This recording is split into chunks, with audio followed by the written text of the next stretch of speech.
It's month two and I'm not burnt out yet. I am on with one of my best dudes in boxing, Zach, unofficial scorecard podcast. Did I get it right? Yeah, mate, spot on. That's right. I'm total pro. Zach, thank you for coming back on. Uh, Tell us a little bit about anything you got going. I got nothing going, mate. I'm just pumped to be here. Thanks very much for the invite. I always take it as a big badge of approval to get an invite from you, Lukie. I feel like you're sort of leading the way in terms of quantity and quality in the boxing podcast space, mate. So no, pumped to be here, and thanks again for the invite. Quantity, yes. Quality, that's to be determined. Now let's get into what we're doing. We are going through the best of the month. So the concept of this show is if you casually watch boxing and you happen to stumble upon my algorithmic feeds that are ingenious and you come here, you can simply get updated on boxing this month through this podcast. So we're going to start with the story of the month. I'm going to let my guest Zach take the lead on this. What do you think the story of February was? Well, for me, mate, obviously I am a biased Australian, and I will openly put my hand up and admit it, but I will never ever apologise for it. So I'm coming at it with a bit of an Australian skew, but I do think it's going to be certainly a developing story throughout the entire year to keep an eye on. So what's happened is Matchroom have actually signed a 7-fight deal with Australia's Foxtel, which is our cable TV provider, which currently No Limit have a deal with Foxtel as well, which funnily enough, it's interesting globally because Foxtel was bought out last year by DAZN. Now DAZN actually own our national pay TV streaming service.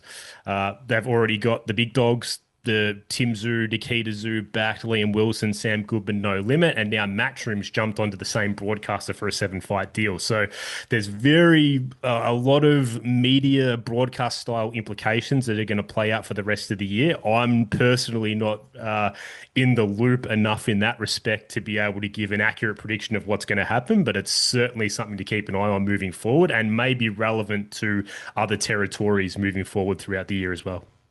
And you want to know how sad I am? I didn't even know about that storyline. So that's part of what we do. So that's one of the stories to go there. My story of the month, and I don't know if you want me to contribute to that, is what's going on with Virgil Ortiz, Boots Ennis, and Golden Boy Promotions as a whole. I think quite simply the larger story is, are we going to get this fight? A micro story is, what's Ortiz's relationship with Golden Boy Promotions going to be? There's a when I can't really speak on the exacts, but it's when you start having to do courtroom document looking, that's never a good move. You know, when you're looking at like, oh, this is they've got something set up, and so I think the story for me is, how does this mega fight move forward? Or if it doesn't move forward, what impact does it have to boxing? I'm glad you've gone with this topic, Lukey, because I really am a little bit in the dark on it. Can you, and for people, I'm sure there's people watching on a bit more of a casual basis, maybe like me, who don't know either. Can you give us a little bit more of a breakdown on exactly what the legal situation is between Virgil and Golden Boy? What's up, everybody? So instead of the Zoom call, I thought I'd give respect to the story of the day. Maybe this is just what I'm going to do from now on for the story of the day, that I'll go on a monologue and explain why this is the story of the day. But also, since this is a legal issue and an interesting scenario, at least in my mind, I wanted to give it some time rather than a 3-minute answer from the previous Zoom call with Zach. So the reason that the Virgil Ortiz Jerome Boots Ennis fight is the story of the month to me is, well, it carries over from January. So what we had heard, and I wrote down the timeline of events. So I think that we need to start with the context of last year. A lot of people felt this was the best fight that could be made in boxing. In November, after Virgil Ortiz has an amazing knockout victory over Erickson Lubin, it's a phenomenal second round knockout, great performance. Everyone, I think, is saying, okay, it is time. The two fighters get in the ring. There's a ton of excitement. There's been a lot of super fights made recently in the past 3 years. There's no we used to have standards of sides of the streets. The sides of the streets are gone. In all honesty, now there's enough money in the sport. There's enough willingness to make big fights that we don't hear about sides of the street or prolonging fights. Fights just happen. So the belief I believe the belief was people expected this fight to be next. And there had been whispered dates. I know in December I was starting to hear a whispered date, and then the date slightly moves, but there when you start hearing dates, that tells you that people are really really confident. That goes to last month. And last month uh it like we started, and then it really begins with a report in kind of the fight week of Alexis Rocha versus Raul Curiel, which then turned into Raul Curiel versus Jordan Panthen. That fight week, there was speculation around Golden Boy's DAZN contract. Some people were saying that the contract was over. Golden Boy was simply saying that the contract, they have a new one that's going to be in place and stuff. So there was a lot of ambiguity. And it went from, okay, this is the first Golden Boy DAZN show to what is going to be Golden Boy in 2026? Like, what are the deals that are going to be in place for them? And that was unexpected because no one saw that coming. I know that their schedule was a little lighter towards the end of the year and some of their roster didn't fight, but I don't think anyone was looking and saying, okay, they're not going to have some dates, or really wondering where the direction of the entity was going. Then we go to the weigh-in day, which was the day when Alexis Rocha is not fighting Curiel. He had a medical emergency, and unfortunately, he couldn't compete in that fight. But we're glad that he got well, and he's coming back in March against Jojo Diaz. Good Southern California fight. And then there's a form of a lawsuit filed from Ortiz um, towards Golden Boy, saying that his contract had been terminated due to the DAZN deal expiring in the last calendar year. And then, that basically something to that extent, that the contract's up and I should have the freedom, etc. Then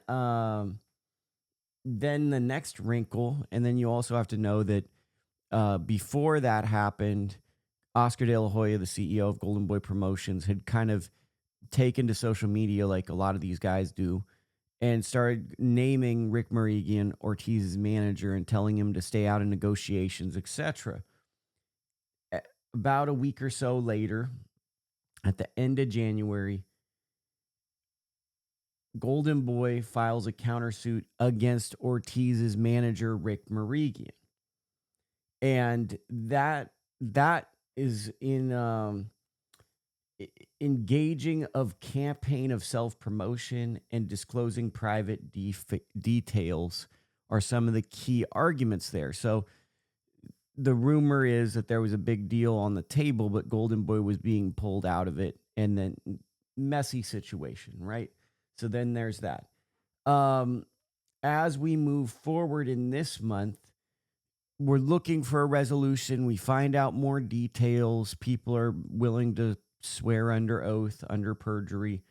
And then we get to the middle of February. And this is why this is the story is a lot of pundits are like, okay, we're getting over the finish line. We're going to see this fight in some capacity. And I think that on another side, DAZN really wants to make the fight because they have a package called the ultimate I don't know, the ultimate subscription or the ultimate package, which basically is a higher tier, higher subscription rate, but you don't pay for the pay-per-view, you pay for the pay-per-view up front. So you take on the burden of cost up front, but then you have to believe that the product's going to be a consistent quality all the way around. So you're relying on the network. And I think that they wanted a matchup like this for maybe those subscribers or that type of package. Well, Golden Boy obtains a TRO, which I had never heard of before this, a temporary restraining order in Nevada, for the, saying that a fight with Innis couldn't move forward. And then they've had a few they've had one, maybe two hearings. I think they've only had one hearing, and everything's at a standstill. So the reason this is the story of the month is not to be a court reporter. It's Virgil Ortiz and Jerome Boots is, to me, is the most fascinating fight in boxing in terms of a lot of reasons why. Stylistically, it's a great fight. Neither have a belt right now, but we think those are the two best guys. I think consensus people think those are the two best guys in the division. And in their eras, they kind of came up along each other. So and I remember like in a while ago, 2018, 2019, it was like a possible fight. And it's like, we need to wait. We need to wait. And the problem with the whole we need to wait is sometimes if you wait too long, fights don't exist or fights aren't as scintillating. And we're really getting to that point. If this fight doesn't happen in this year, one of these guys is going to be past their prime. We're getting a little too dangerously close to guys getting close to 30.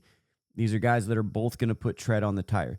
So the whole legal situation around this isn't that fascinating to me. The situation that's fascinating is this fight going to happen? What does Innes do if this fight doesn't happen?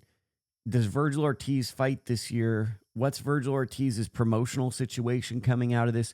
What's Virgil Ortiz's relationship with Golden Boy after this? Because Virgil's been a very humble and kind of non-controversial figure in boxing. It's interesting to see what's going to occur from this. This whole situation to me has been the story of the month more than any other fight. Damn. Wow. Well, thanks for putting the background to it there, Lukie. Yeah. For Virgil's sake and our sake as fans, let's hope that can get rectified as quickly as possible. But geez, yeah, not looking good. Yeah, I just think that's a story because of the impact and the influence he could have over boxing at large. For me, that's where my eyes have gravitated towards this month is Hmm. and then I think there's a sub story in there that like it sounds like DAZN put pressure to make this fight. So I think that that's an interesting element to this story that I'm following is DAZN now starting to act as though we want certain quality of fights because they have that pay-per-view subscription, at least in America, called the Ultimate subscription, I believe, Hmm. where you watch one pay-per-view a month. So now are they starting to say we want this type of quality of fight to fill that void? I mean, I think it's just a story to monitor because last year when I talked to really, really top boxing people, this was the fight everyone wanted to see.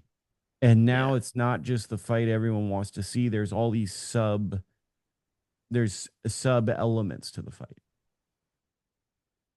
100%. Yeah. Well, I made that really boring. Let's go into the less boring. No, I asked you, mate. I asked you. I So- got that. Other honorable mentions for me is Ryan Garcia won his first world title. I think that's a pretty big story because, but I actually did this wrong. I should have segued with that. And also, Brandon Figueroa goes overseas to win a world title. So those are kind of the stories that I think are big ones. For the fighter of the month, I am looking at Ryan Garcia. What do you think? And if you share the same thought as me, maybe you can take the lead on this. Yeah, I had to go with Ryan Garcia as well. It was just such an impressive performance. Ryan's been such an anomaly. He's been up, he's been down, he's been all over the place. We never know what we're going to get. He could be brilliant one day and, pretty average the next. And I thought this was sort of the culmination of his career, obviously, so far. It's the highest achievement of his career, becoming a legitimate world champion. There's questions about the high end talent of Mario Barrios. I'm not here to, admonish a world champion, but it would be fair to say that it maybe is one of the easier touches in terms of challenging for a title. But I mean, he's still a world class fighter and a tough guy as we saw. And I thought the performance from Garcia with coupled with the questionable training decision, at least from the outside, to leave Derek James and train with his father. A lot of the noise around that decision was one of concern and sort of a bit of mystery. We weren't sure how it was going to work out. Well, they proved us all wrong. They put Ryan's best, most mature 12-round performance together on fight night. He didn't get overzealous. He limited a lot of the mistakes that he had historically made in the past. I thought it was the most complete version version we've ever seen of him so far. I guess the question now is, can he keep it up moving forward? It's going to be really fun to keep an eye on and track over the next year, 18 months. But yeah, I think it was a pretty easy one this month that it has kind of had to be Ryan Garcia. Yeah, I think that just to add to it, I think there's always been questions the um about whether it's substance, not like in is it just a following that got Ryan to this point, or is there like a world class fighter? And for me, like I get people have really bashed Barrios, but there is a he won a fight against Yordenis Ugas, who at the time was an acclaimed fighter who had a loss to Errol Spence Jr., but was thought highly of for beating Manny Pacquiao.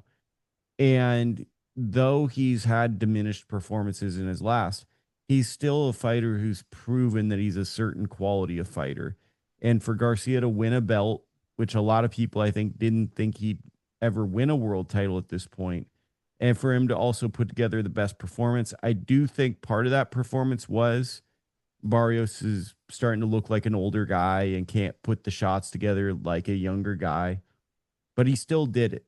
And to me, that's the thing is you have someone who's probably one of the three or four biggest stars in boxing who we never quite believed that maybe the stardom he had matched the talent. And on this night, they kind of came together. 100%. No, I agree, mate. It was a bit of a layup this category. I found other categories a lot more difficult to come up with an answer, but this one was pretty cut and dry, pretty clear. Honorable mention for me, I only have one. I guess I could add one after tonight with Navarrete, but really it's Brandon Mm. Figueroa. I thought Figueroa had a fantastic month. Um, Navarrete also did, so I could throw him Navarrete in there. Now let's go to fight of the month. What do you think was the fight of the month? Well, we may differ on this one. I'm probably going to be a little bit of a contrarian or take a bit of a hipster approach, but I really enjoyed Roysuke Nishida and Brian Mikado in Japan earlier in the month. It was a fight that was unfortunate, fairly enough, but unfortunately for the fans' sake, for our sake, it was so entertaining. Stopped in the seventh round due to a huge cut on Nishida, but I loved this fight, and maybe I'm overrating a little bit in terms of what it could have developed into had the cut not been as severe and the fight being stopped early. But it was a shootout at times. It was back and forth action at times. The guys were standing in the pocket, throwing willing, tough two-way combinations at each other, huge shots. I loved it. Look, there were more dramatic fights for sure. I'm sure we'll talk about those. And again, I can be guilty right now of being a little bit of a hipster. But yeah, for me, Ryosuke Nishida and Brian Mikado, if that was, say, on the undercard of a big fight like I'll probably spoil another couple of picks, but like Frank Martin, Nihir Albright, or Gary Antoine Russell, Andy Hirooka, if it had that big spot where the world could have watched it, there was a YouTube stream, it wasn't great quality. The Spanish commentary, it's always a little difficult for those type of fights to translate when you can't actually hear the crowd and hear the punches and those type of things. So the fight did have a few things working against it, but just in terms of the quality of the action that we got to see, I've got to go with Nishida Mikado. And that's the point of doing this, right? Is I think I've watched highlights of it, but I haven't done it. So now tomorrow I get to go back and watch this. And if I'm missing fights, I'm pretty sure people on my newsletter are missing fights. And that's the point is here's a great fight if you want to go back and revisit it. And I think that you also hit on something that I think is really important, or maybe I interpreted this is sometimes there's like a vinyl record or a CD thrift shop guy. Like I'd get the thrill of trying to find something obscure that became like my favorite thing. And there you can get a little bit of that. We've lost that digging through records to find that neat, cool sound. And sometimes on YouTube boxing, finding an obscure fight, it can mean that much more when you just tune into one. You're like, what's it gonna be? And then it turns into a good fight. Yeah, 100%. And we stray into the territory of, getting a little bit into the zone of, like, oh, I listened to that band before they got popular and all that type of thing. But Yeah, like you said, we shine a light on some more lesser known fighters and fights, and that's what it's all about, mate. But I'm keen to hear what your fight of the month was. Oh, I'm just a loser. I go Frank Martin, draw Nahir Albright. It's a pretty Yeah. obvious one for me. I think that this was like the most high drama fight probably on a big stage. I need to revisit the Nishida fight, but I think for the stage it was on, for the fact that I think for most of the fight you didn't know who was going to win, the way the fight ends, I'd say it's probably like on the level it's at, it's probably the best fight we've had all year in terms of like a big stage, drama, back and forth. I think Martin entering the fight was probably overvalued a little bit because he knocked out 40-year-old Rancis Barthelemy. I think Nahir Mhm. Albright probably is a fighter that's unfairly looked at as a gatekeeper. He's really just lost to good fighters and beaten prospects, but people kind of look at him as a stepping stone. And I think that it showed that both guys were closer to being at the same point.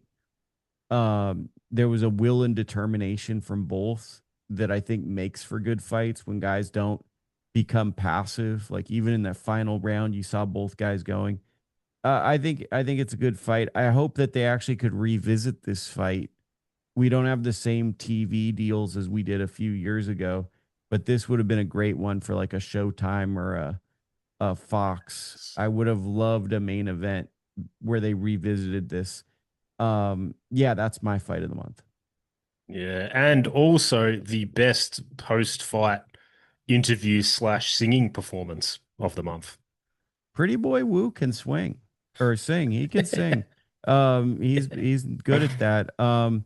Other ones to throw in there: Hot Rod versus Gvozdyk. That's kind of, it was kind of slow, but it had the knockdown drama.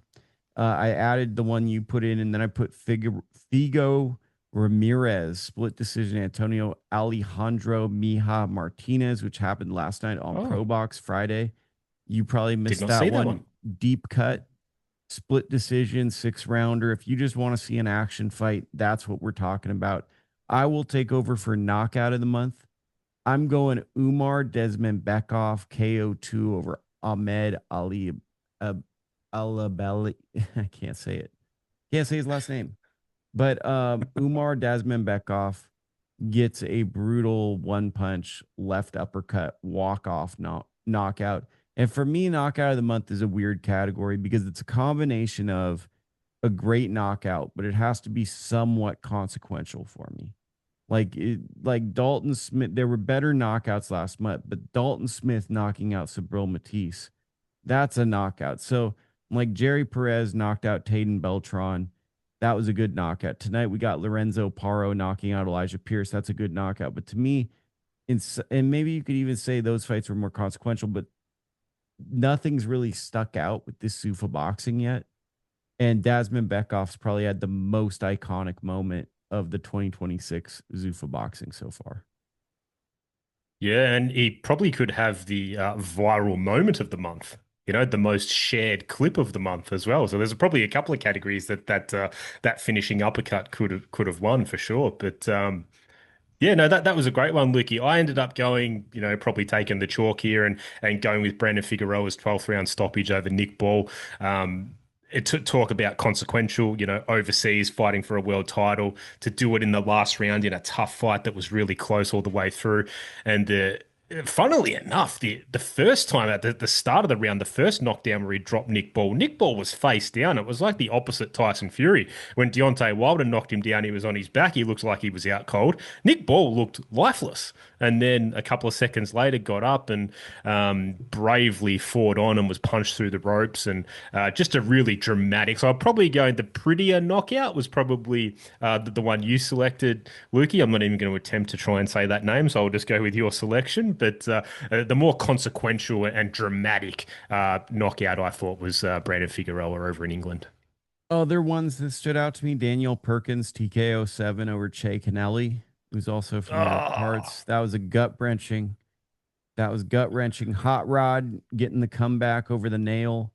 Paro over Elijah Pierce and Jerry Perez over Taden Beltran. A lot of good knockouts this month. yeah, yeah. No, it was a pretty fun month in that respect. We're going to contender of the month. I'm curious what you. I cheated on this one. I couldn't. I had to cheat for the exam, so I'm curious what you're going with.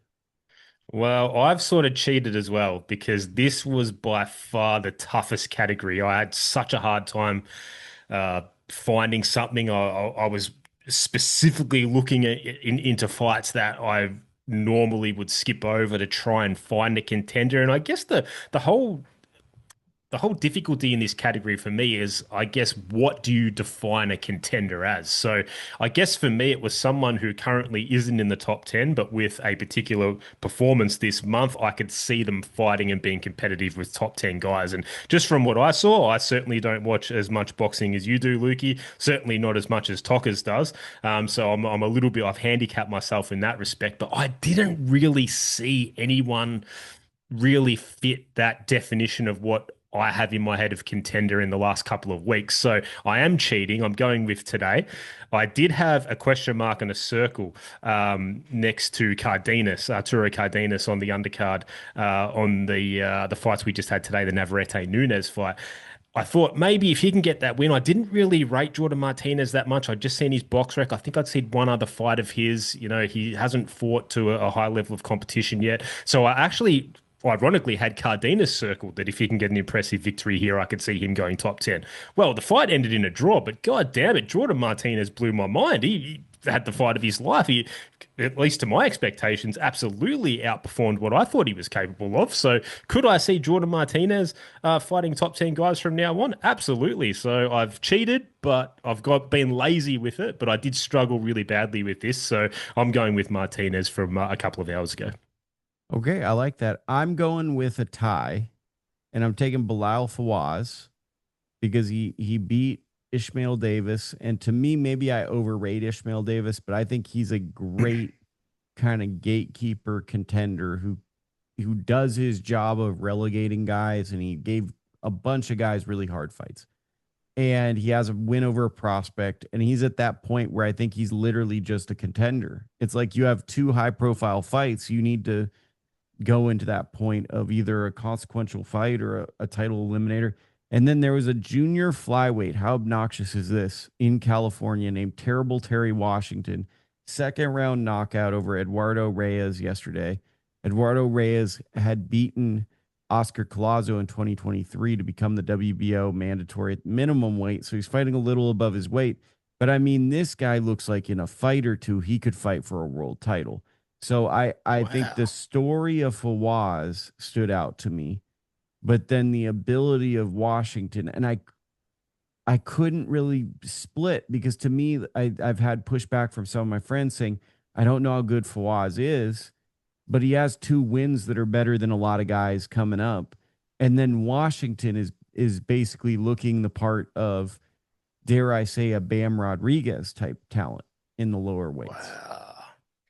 Wow. Well, mate, I have to put my hand up. I did not see either of those fights, so I'm gonna have to fire up the YouTube or the DAZN or whatever they're on after this, and get into those. But geez, that's high praise, mate. You've piqued my interest and got me keen to check out Terry Washington for sure. Wow, Bam I Rodriguez mean, comparison.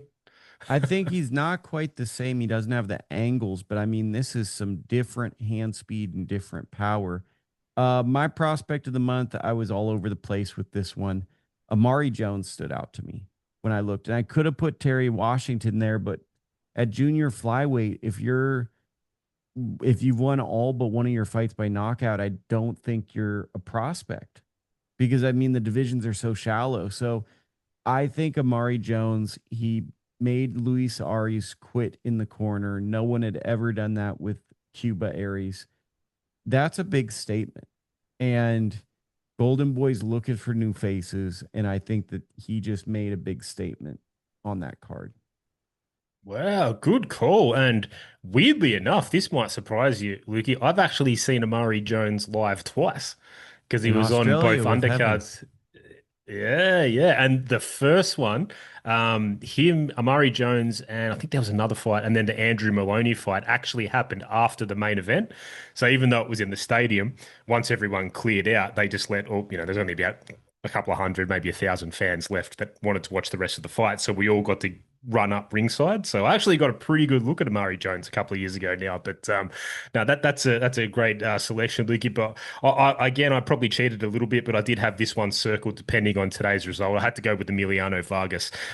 He obviously got the ninth round stoppage just an hour and a half ago or so over Quintana, who was in terms of matchmaking, this was a perfect fight at the perfect time. Like Quintana asked so many questions of Emiliano. He made him work. He hit him. He was hitting him to the body. He was doing a bit of rough stuff. He hit him low a couple of times. He hit him in the back of the head a few times. It was like one of those classic top rank style matches that just seemed to be the right guy at the right time. And as their matchmaking is so worldwide renowned and so revered.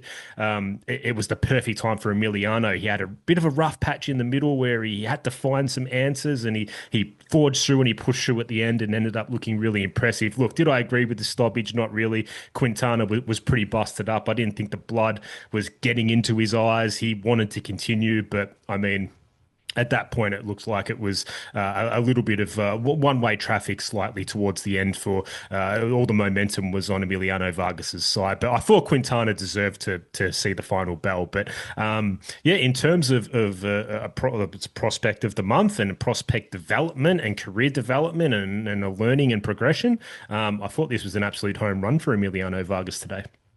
Yeah, it's great points, and that's why I brought you on. Others that stood out to me: Jack Turner, Tiamai Aiton, and Gabriella Tellez, who got a quick stoppage. Trainer of the month, I think we're going to be the same. Why don't you take over the lead on Trainer of the month? Yeah, well, I think we will be the same again. This was similar to Fighter of the Month. It was a pretty obvious one for me. It has to go to the traveling team that had the most dramatic and probably the best win of the month. I thought actually when I was starting these categories that Team Figueroa would figure more, but there was a little bit more to the month than I originally thought once I sort of dug into it. So I had to go with Manny Robles, who has shown over the last couple of years, the big one with Andy Ruiz and Anthony Joshua, just a great ability to go in undermanned, be the B side, away from home, if it may be, late notice, things like that. He's found a great ability to really command the attention and the respect of his fighters, not only throughout the preparation, but on fight night, and be able to bring the best out of them in the most important moments. And sometimes when they got their backs against the wall. So yeah, for me, it was a pretty clear Manny Robles. And I think also there was a perception by some, I'm not sure I agree with it or not, but history won't remember this, that there was a feeling that Brandon Figueroa could have had too many hard fights. He didn't have a great performance against Stephen Fulton. He arguably could have lost to Joey Gonzalez, and that he was starting to trend the wrong way, and that a physical style accruing a lot of damage, that maybe he had hit a ceiling of sorts, and that he was at a point. And to really get the most out of a fighter when there's a lot of doubts, not just leaving the country and going into someone's hometown, but a fighter that I think a lot of people question, could he get back to those points? Is this someone whose better days are behind him? He fought in an untraditional physical style. Is it possible that, this is a guy that Nick Ball is gonna Nick Ball out physical, and then to go in there and to really dominate the fight, and Ball is never a factor there.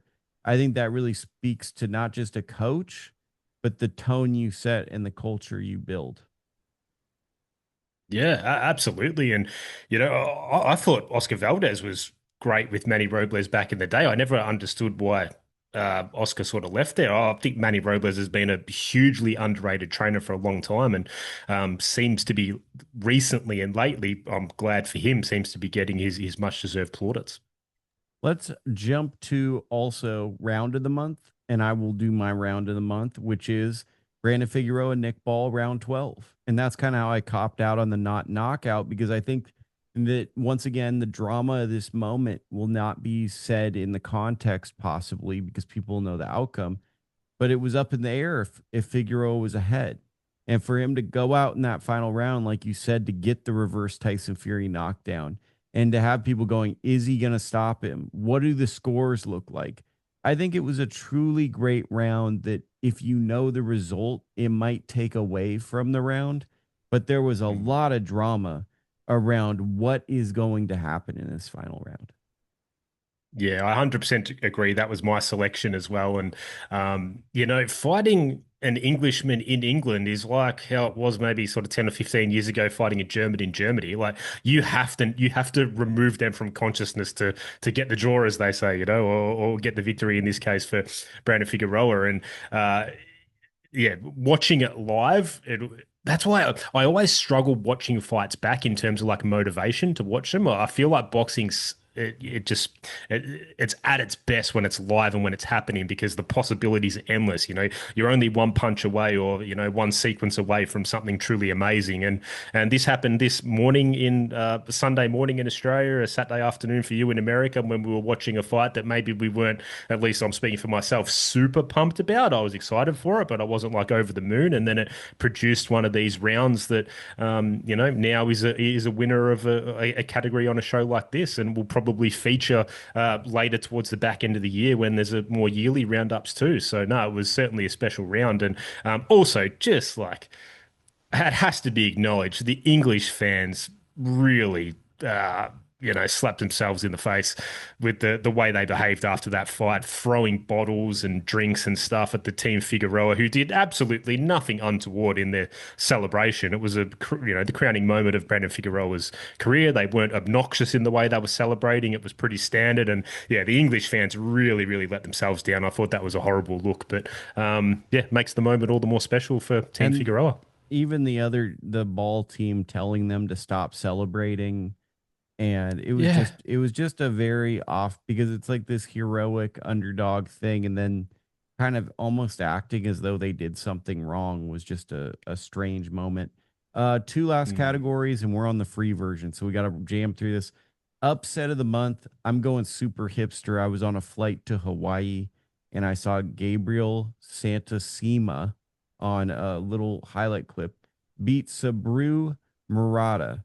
And Murata was someone that, like, I think has won all of his fights by knockout. He looked sensational on a top rank undercard. And I really thought this was going to be one of the guys this year who was going to make a lot of noise. And for him to lose an unassuming fight just out of the blue, I think to me that is a bit, it might not be the biggest upset to most people, but this is an upset where I thought this was a guy that had title ambitions by the end of the year. So that's my upset. Yeah, wow. And that fight was the Tim Boxeo special for me. If there was another category, shout out to Tim Boxeo, the absolute legend. And I did not get to see it live. I still haven't seen it. So now you're making me want to watch it even more, Lukey. But, well, talk about hipsters and contrarians. Well, this might be the biggest one for me. I'm going with Andy Hiroka because even though he officially lost on the cards, 2-8-4s and a 9-3, I thought he did enough to win. I thought there's a much better argument to find 7 rounds for Hirowoka than there is to find 7 rounds for Gary Antoine Russell. It was an awesome fight. And also to add to the upset nature of it, Andy Hirowoka had visa issues. His visa was denied or something, and he wasn't even allowed into the country until the Thursday of fight week, stacking the decks against him even more. And after a slow start, he made the adjustment, got on the front foot, went to the body aggressively, did a huge low shot and lost a point. But even still, I thought, in my scorecard, which I'm not a good judge, I had a 7-5 Andy Hirowoka win there. So, yeah, I'll buck the actual official results, and I'm sticking with Andy Hirowoka for upset of the month. And then the tokers category is the obscure fight of the month. We had to build one when he came on. The obscure fight of the month. And this is basically, you watch a fight knowing you're a degenerate boxing fan, and you just like the fight a lot. And there's no real rhyme or reason. You just love it. It's an obscure fight. You just want it to be preserved. You're probably overrating it. It's fine. Mine is Jose Amaro versus Alberto Mora. It was on the undercard of a matchroom card in Mexico. And this was everything I wanted from an undercard fight. Amoro is like a Venado Lopez. Mora reminds me of Lindolfo Delgado. It is just a back and forth, really weird, awkward fight that I think is really an interesting fight if you want to watch it. And I it's my obscure fight of the month.